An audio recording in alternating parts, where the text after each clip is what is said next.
বন্ধুরা,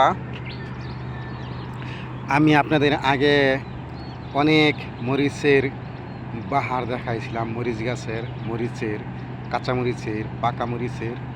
আমি সেইভাবে আবারও মরিচের বিচি থেকে চারা উঠাইয়ে তারপরে বস্তায় বস্তায় আবার লাগিয়েছি। তবে এবার একটা ভিন্ন বিষয় দেখাচ্ছি আপনাদের। সেটা হচ্ছে বন্ধুরা, এই যে চারাটা দেখছেন, এটা নাকি কামরাংরা মরিচের চারা।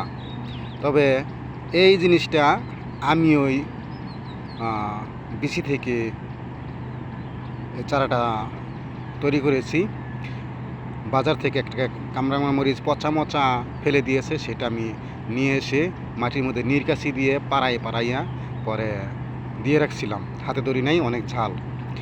তা থেকে কয়েকটা চারা হয়েছে।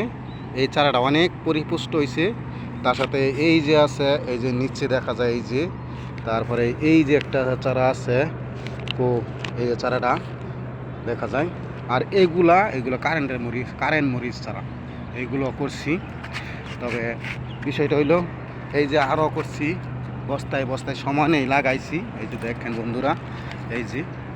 তবে আমার মরিচ চারা দেখানোর ইচ্ছে হয়েছে এই কাংরাংরা মরিচের চারাটা।